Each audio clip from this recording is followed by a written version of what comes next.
नमस्कार साथियों। जीवन में कई बार चीज़ें बाद में समझ आती हैं, अर्थात जब वो घट रही होती हैं तो हमको ऐसा लगता है कि शायद ये सही नहीं है या ये अच्छा नहीं है, या फिर ये शायद मेरे लिए टफ़ चीज़ है और ये मेरे लिए शायद गलत हो रही है। पर जब पीछे मुड़ के देखते हैं तो ऐसा लगता है कि अगर वो नहीं होता तो आज वहाँ नहीं होते हम जहाँ आज हैं। जब आपको कुछ बहुत बड़ा बनना होता है तो कई बार छोटी मोटी चीज़ें आपके हिसाब से नहीं होती, आपके साथ में नहीं जाती या वो अलग हो जाती हैं। चाहे वो व्यक्ति भी हो सकता है, वो एक पद भी हो सकता है, वो कुछ और भी हो सकता है। तो हमेशा ऊपर वाले पर भरोसा रखें, अपने कर्म पे भरोसा रखें और अपने, आप कह सकते हैं कि ईश्वर पे भरोसा रखें और अपने कर्म करते रहें, अपने सही रास्ते पे चलते रहें। आप कभी भी निराश ना हो अगर कोई आपके साथ गलत कर देता है तब भी, या आपको कोई चीज़ नहीं मिलती है उसके बावजूद भी अपने ऊपर भरोसा बनाए रखें। मैं हूं आपके साथ डॉक्टर दिलीप और कन्या राशि के लिए एक बहुत ही महत्वपूर्ण वीडियो लेकर हाजिर हूं, क्योंकि जो मार्च का महीना है बड़ा स्पेशल है। इसमें बहुत बड़ा परिवर्तन आ रहा है इस सदी का, इस साल का, शनि का मीन राशि में कालपुरुष की अंतिम राशि में जाना और साथ में उसी दिन वहाँ पर 6 ग्रहों का होना, तो बहुत बड़ा इवेंट इस महीने के अंत में होने वाला है।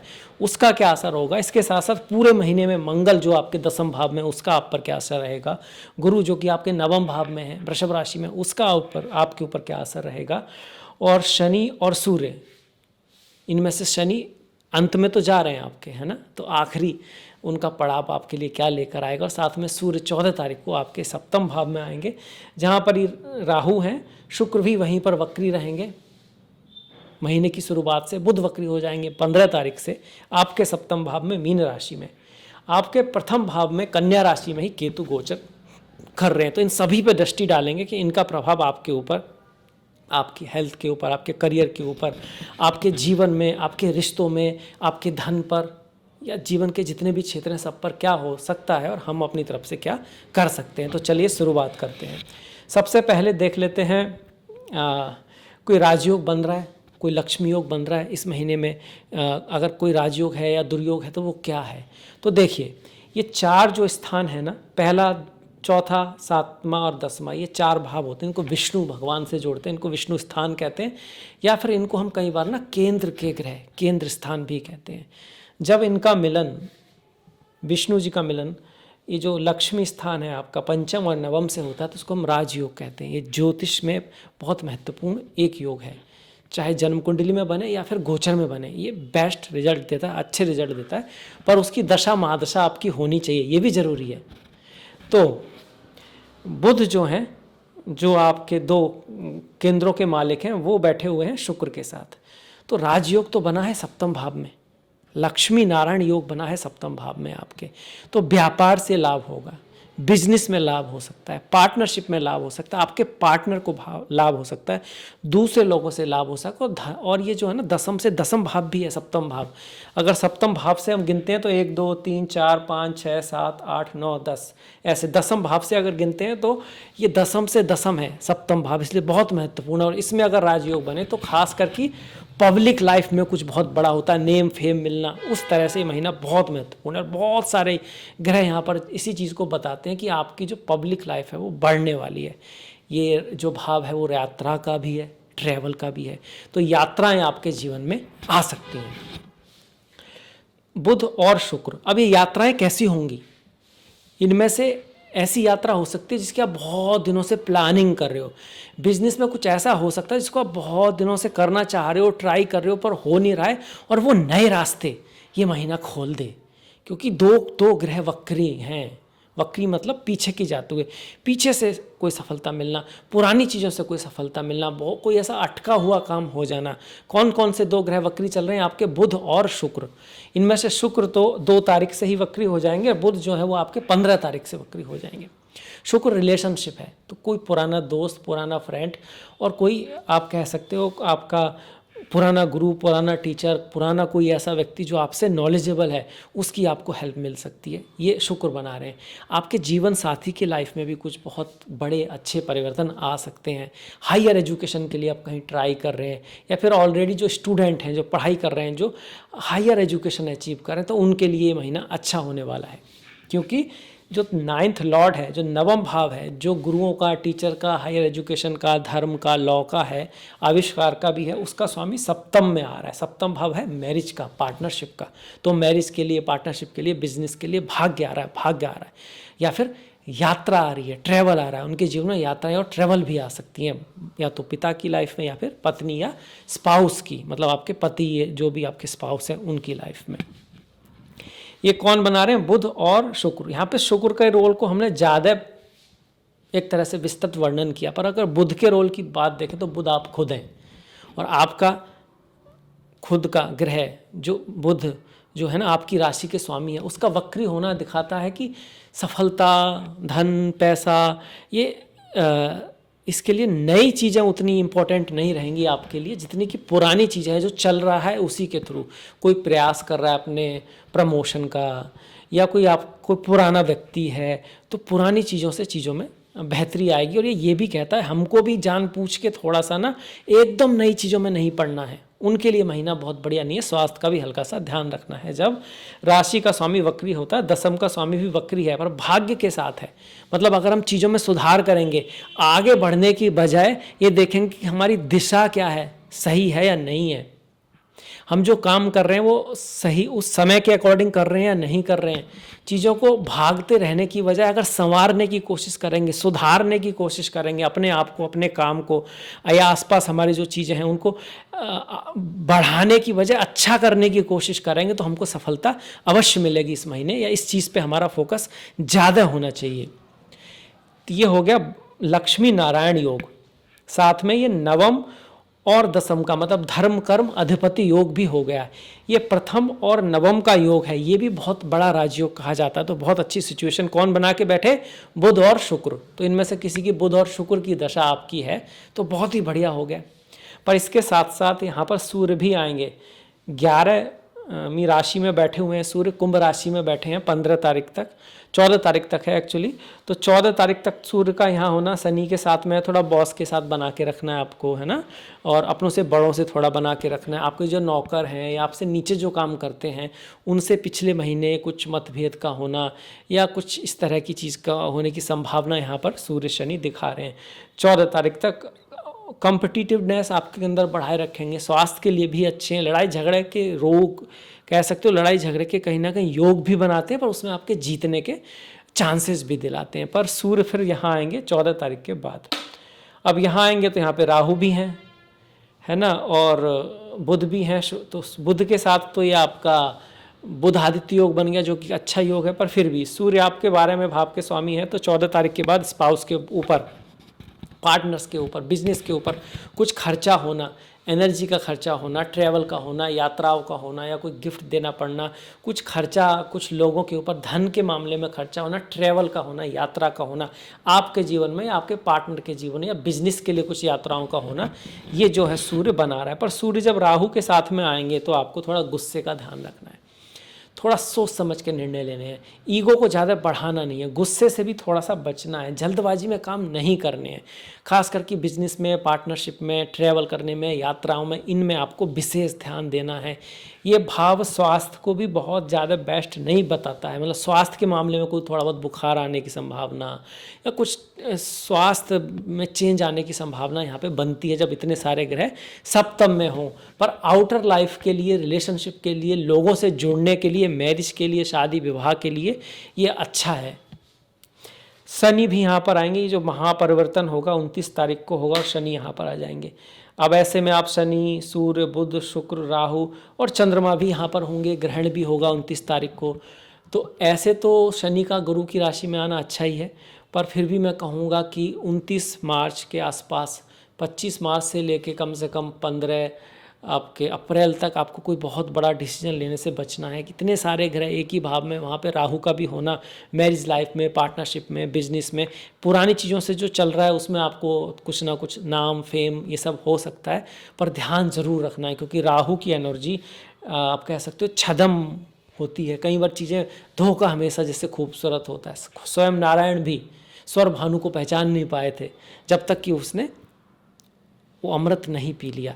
तो कुछ मिसअंडरस्टैंडिंग स्पाउस के साथ बिजनेस में हो सकती है। अवेयर रह के काम करने का समय है, बहुत महत्वपूर्ण समय है। वर्ल्ड लेवल पर तो कुछ ऐसी चीज़ें चल ही रही हैं जो सडनली हो रही हैं, जैसे कि रशिया, यूक्रेन, गाजा, इज़राइल, बहुत कुछ बदलने वाला है और आने वाले कई साल कुछ उतार चढ़ाव लेकर हमें एक नई यात्रा की तरफ ले जाने वाले हैं। बहुत बड़े चेंज दुनिया में आने वाले हैं और आ रहे हैं। जैसे बहुत कुछ होगा, आप देखोगे कि जो कंट्रीज़ बहुत ऊपर थे उनमें तो कुछ नीतियों में उनकी बदलाव आएगा। कुछ लोग ऐसे कंट्रीज़ हैं जो इनको पहले समझा जाता था, भारत को ही मान लो आप कि भाई उतना डेवलप नहीं है भारत को, स्थितियों बस कुछ ऐसा होगा कि वो हो सकता है धीरे धीरे ऊपर की तरफ आए, इसकी पॉसिबिलिटीज़ है। तो ये सारी चीज़ें वर्ल्ड लेवल पर तो होंगी, पर आपके इतने सारे ग्रह सप्तम भाव में आना, एक तो बिजनेस व्यापार पर आपको विशेष ध्यान रखना है, अवेयर होके रहना है, कहीं कुछ सही है नहीं है, कोई भी डिसीजन जल्दबाजी में नहीं लेना है राहु की वजह से। यहाँ पे मई के बाद ये राहु यहाँ आ जाएंगे छठे भाव में और शनि आपके सप्तम में रहेंगे, वो स्थिति कहीं ज़्यादा बेहतर है। 17-18 मई के बाद ये सारी चीज़ें सेटल होने वाली हैं। अब मंगल दसम भाव में मंगल है तो अच्छे, पर कार्य में चेंज को दिखाते हैं, बदलाव को दिखाते हैं।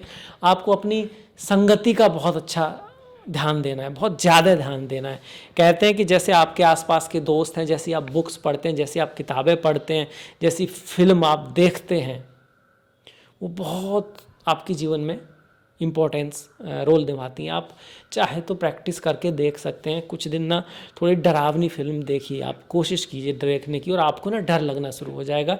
कहीं कोई आवाज़ होगी तो आपको लगेगा कहीं भूत तो नहीं है या कुछ ऐसा तो नहीं है, वो माइंड में ऐसी चीज़ें आने लगेंगी। ठीक उसी तरह आप थोड़ी सी नॉलेजेबल बुक्स पढ़ने की कोशिश कीजिए, लाइफ में आगे कैसे बढ़ें, जीवन में सबसे महत्वपूर्ण क्या है, और इन चीज़ों को जानबूझ के थोड़ा सुनिए, पढ़िए, लिखिए, और आप देखोगे कि आपकी भाषा भी बदलेगी, आपके लाइफ में इम्पोर्टेंस भी बदलेंगी, और आप ये अपने आप को पाओगे कि भाई कुछ लोगों से अब आपकी मैचिंग नहीं हो रही है और दूसरे लोगों से हो रही है। आपको ऐसा लग रहा है ये बातें ज़्यादा लॉजिकल हैं और ये बातें ज़्यादा सही हैं, पर जब आप और तरह की चीज़ें देखोगे, सुनोगे, तो आपको दूसरी बातें ज़्यादा लॉजिकल लगेंगी और कम से कम आपको अट्रैक्ट करेंगी। तो मंगल कहते हैं कि भैया अपनी अगर आप संगति अच्छी रख सकते हैं, क्योंकि तामसिक ग्रह तो क्रोध, लोभ, लालच, ईर्ष्या, अहंकार को बढ़ाता है, थोड़ा नेगेटिव चीज़ों की तरफ आकर्षित करता है, पर एनर्जी बहुत देता है। तो एनर्जी तो आ गई, और साथ में अगर आपके आसपास इन्वायरमेंट भी अच्छा हो तो फिर ये मंगल कमाल कर सकता है। आपके कुंडली में बहुत ज़्यादा कारक ग्रह नहीं है, तो करियर में कुछ उतार चढ़ाव के लिए तैयार रहें। मेहनत, एफर्ट, हार्डवर्क, ऑब्स्टिकल, चैलेंजेस के लिए तैयार रहें। चैलेंज से भागे नहीं, उसके सॉल्यूशन की तरफ भागें। सॉल्व कैसे किया जा सकता है, कई बार हम चैलेंज से ही भाग जाते हैं, यार यहाँ तो चैलेंज है, असली नकली है, क्या है, फलाना है, ठिकाना है, बहाना बना के वहाँ से भागने की कोशिश करते हैं। हमको लगता है कोई ईजी वे मिल जाए, और ईजी वे हमेशा वास्तव में टफ वे होता है। वो लगता है ऐसा कि इजी है, पर वो ऐसे मोड़ पे लाता है कि जहाँ पर जिसको हम टफ समझ रहे थे ना, वो वहाँ से इजी लगता है हमको। इसलिए भागना नहीं है, उसको सॉल्यूशन निकालने की कोशिश करनी है और बाकी ईश्वर पे छोड़ देना है। कई बार चीज़ें हमको ऐसा लगता है कि बिखर रही हैं और वो बन रही होती हैं, तो प्रभु पे भरोसा जरूर रखना है। तो ये मंगल आ गया। अब मंगल की चौथी दृष्टि आएगी भाग्य, जिसको कह सकते हैं भाग्य से पंचम है, ये पहला भाव है, बहुत महत्वपूर्ण भाव है। वहाँ पर केतु भी बैठे हुए हैं, तो गुस्से से बचना है, सडन इमोशन में कोई निर्णय नहीं लेना है। पिछले समय में थोड़ा बोरियत लग रही है, चीज़ों में मज़ा नहीं आ रहा, चीज़ें आपके खिलाफ थोड़ी सी जा रही हैं, तो मई तक थोड़ा सा समय टफ सा ही है, क्योंकि उसके बाद राहु, केतु, गुरु, बहुत कुछ आपका बदलने वाला है। पर इन कंपेरिजन हम कहें तो ये महीना चैलेंजिंग जरूर है, पर महत्वपूर्ण बहुत है, इसको छोड़ा नहीं जा सकता। बहुत अवेयर होकर चीज़ें हमको यहाँ पे करनी होगी। चौथे भाव पर दृष्टि है, चौथे भाव पर दृष्टि है तो घर, गाड़ी, भूमि, वाहन से संबंधित अगर कोई ऑलरेडी आपकी बातें चल रही हैं तो वो मूर्ति रूप ले सकती हैं। उस चीज़ों में आपको पॉजिटिव रिजल्ट आ सकते हैं। नई चीज़ों के चक्कर में नहीं पड़ना है। पंचम भाव पर मंगल की दृष्टि है, उच्च की दृष्टि है, और इस भाव का जो स्वामी है वो छठे भाव में है। तो पढ़ाई लिखाई के लिए अच्छा है, कंपटीशन रहेगा, पर आप मेहनत करोगे तो आपके रिजल्ट अच्छे आएंगे। एजुकेशन के लिए भी ठीक है। पर प्रेम के मामले में अगर बात करें तो हमको थोड़ा सा अवेयर होकर करना होगा, एक रेस्पॉन्सिबिलिटी निभानी होगी, अपना जो कर्तव्य है उसको निभा देना होगा।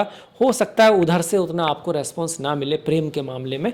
इस तरह का मंगल जो है योग बना रहे हैं। मंगल क्रोध, गुस्सा ये सब भी दिखाते हैं, तो प्रेम में, रिश्तों में इन सब चीज़ों से हमको बच के ज़रूर रहना है ना। इस बात का ध्यान रखना है कि आर्मी में गुस्से की आवश्यकता हो सकती है, युद्ध में कहीं शायद आप कह सकते हो एंगर है या उसकी आवश्यकता हो, पर रिश्ते में तो हमको पहले समझदारी की आवश्यकता सबसे पहले होती है। वो कौन है? गुरु। गुरु आपकी हेल्प कर भी रहे हैं। गुरु बैठे हैं भाग्य के स्थान में, मतलब अगर आप बुद्धिमानी से काम लोगे, दूरदृष्टि से काम लोगे, जल्दबाजी में निर्णय नहीं करोगे, सही चीज़ों पर फॉलो करोगे, ना कि जो आपका मन कर रहा है, रिएक्ट नहीं करोगे, रेस्पॉन्स करोगे। रिएक्ट और रेस्पॉन्स में यही अंतर है कि आप चीज़ को देखते हो, सुनते हो, समझते हो, विचार करते हो, उसके बाद ऐसा नहीं किसी ने कुछ कहा तो आपने भी कह दिया, उसने गुस्सा किया तो आपने भी कर दिया। ये तो एक तरह से मशीन की तरह हो गया। बट आप मशीन नहीं हैं, आप मनुष्य हैं। आप स्थितियों के अनुसार निर्णय लेते हैं, बोलते हैं। किसी ने आपका अपमान किया, आप क्या पता वो एक आप कह सकते हो वो एक टैक्टिक्स के थ्रू हो रहा है, एक प्रोग्राम के थ्रू चल रहा है। तो आप भी अगर एक प्रोग्राम बन के रह जाओगे तो फिर दिक्कत हो जाएगी, है ना। तो बुद्धिमानी से काम लें, ज्ञान से काम लें, यहाँ पर बड़ों की रेस्पेक्ट, आदर वगैरह करते रहें, तो ये गुरु आपको भाग्यशाली बनाए रखेगा। इस महीने में भी आप कहीं ना कहीं चीज़ों में आपको अच्छा रिजल्ट आएगा, क्योंकि सप्तम भाव में भले ही कुछ नेगेटिव कुछ पॉजिटिव बहुत सारी भीड़ लगी हो, पर सप्तम से तृतीय भाव में गुरु हैं। मतलब आपके पराक्रम में, आपके कम्युनिकेशन में, आपकी जो बातें हैं उनमें अगर ज्ञान से हैं, वो उनका जो कोर है वो ज्ञान है, बुद्धि है, इंटेलिजेंट है, दूरदृष्टि है, धर्म है, तो फिर आपके लिए चीज़ें बेहतर रहेंगी, अच्छी रहेंगी। यही यहाँ पर बैठ के हमको गुरु कह रहे हैं। गुरु पंचम भाव पर भी इसी बात को कह रहे हैं कि रिश्तों में भी, रिश्तों में, प्रेम में, वहाँ पर भी आपको बुद्धिमानी से काम लेना होगा, ज्ञान से काम लेना होगा, तो फिर आपको अच्छा रहेगा, बढ़िया रहेगा। इन अ वे गुरु का गोचर आपके लिए पॉजिटिव है। मंगल का गोचर ठीक ठीक है। शनि का गोचर तो महीने के अंत में होगा, पर यहाँ पर जो शनि आ रहे हैं वो आपका आप कहोगे कि ठीक ठीक हैं, अच्छे हैं, बिजनेस को बढ़ाने वाले होंगे, व्यापार को बढ़ाने वाले होंगे, आपके भाग्य में एफर्ट से रिजल्ट ज़रूर देंगे। अगले 2-3 महीने में आपके बिजनेस में कुछ बहुत बड़ा भी ये जो शनि करा सकते हैं। सीधी आप पर दृष्टि डाल रहे हैं और केतु वहाँ पर बैठे हुए हैं, तो 2 महीने थोड़ा अपने खुद के हेल्थ का और नेचर का ध्यान रखना है। अपनी गलती से चीज़ों को ख़राब नहीं करना है। और इस शनि की जो 10वीं दृष्टि है जो चतुर्थ भाव पर आ रही है, वो इस महीने घर, गाड़ी, भूमि, वाहन, बंगले से संबंधित कोई पॉसिबिलिटी है कि अगर उस कदम में आप कुछ कर रहे हो तो वहाँ आपको सक्सेस मिल जाए। इस तरह की संभावना यहाँ पे बनी हुई है। इसके बाद बुध की अगर हम बात करते हैं तो बुध वक्री रहेंगे, तो वाणी का थोड़ा ध्यान रखना है। शुक्र वक्री रहेंगे तो रिश्ते हैं, आपके रिलेशनशिप है, मनी से संबंधित कोई काम है, धन से संबंधित, हायर एजुकेशन से संबंधित कोई काम है, बैंक से संबंधित, परिवार से संबंधित कोई काम है, आपका फैमिली बिजनेस है, तो चीज़ों को डबल चेक, ट्रिपल चेक थोड़ा ज़रूर कर लेना है। चीज़ों में कुछ ऐसा हो सकता है कि एक बार में कुछ चीज़ें गलत हो जाएं, आप कुछ गलत कह दो, इस तरह से परिवार में थोड़ा बना के रखना है, क्योंकि परिवार के भाव का स्वामी भी वक्री चल रहा है आपका, जो कि शुक्र है। तो ये हो गया कन्या राशि के लिए मार्च का राशिफल। अब पड़ जाते हैं त्योहारों की तरफ। त्योहारों में देखें तो होली की आपको बहुत बहुत शुभकामनाएं। हमारे जितने भी त्यौहार हैं वो मोक्ष से या फिर धर्म की अधर्म पर विजय को दिखाते हैं। 30 तारीख की चैत्र नवरात्रि है, उगाठी, गुड़ी पड़वा है, साथ में ही 31 का जो संत झूलेलाल हैं, छेती चंद जो त्यौहार होता है जो सिंधी लोगों का बहुत बड़ा त्यौहार है वो है। इसके साथ साथ अगर हम व्रत की बात करें तो 14 तारीख को फागुन पूर्णिमा, 10 तारीख को अमालिका एकादशी और 25 तारीख को पाप मोचनी एकादशी है। ओम नमो नारायणाय, ओम नमो भगवते वासुदेवाय। 11 और 27 का प्रदोष व्रत, 27 तारीख की शिवरात्रि, चिदानंद रूपा शिवोहम शिवोहम, ओम नमः शिवाय। जो भगवान शिव के भक्त हैं उनके लिए बहुत महत्वपूर्ण है। 17 की संकष्टी है, 29 की चैत्र अमावस्या और 14 तारीख की मीन संक्रांति है। मतलब सूर्य का जो परिवर्तन होगा वो आपका संक्रांति के दिन होगा। संक्रांति अमावस्या है, संकष्टी है आपका, है ना, पूर्णिमा है, प्रदोष है, ये सारी जो हैं, ये बहुत महत्वपूर्ण तिथियाँ होती हैं। इस दिन अगर आप बाय चांस बहुत कुछ भी नहीं कर रहे तो किसी की हेल्प करना, कुछ ना कुछ अच्छा करना अपने लिए, परिवार के लिए और दुनिया के लिए बहुत ज़्यादा महत्वपूर्ण होता है। बाकी दिन तो होता ही है, पर ये महत्वपूर्ण होता है। अब इसके साथ मैं आपसे विदा लेता हूँ। आपसे मुलाकात होगी नेक्स्ट वीडियो में। आपने अंत तक वीडियो देखा, इसके लिए आपका बहुत बहुत धन्यवाद। आप सब्सक्राइब कर सकते हैं, अगर पहली बार चैनल पर हैं, लाइक और घंटी वाला बटन दबा सकते हैं। अगली मुलाकात तक धन्यवाद, नमस्कार।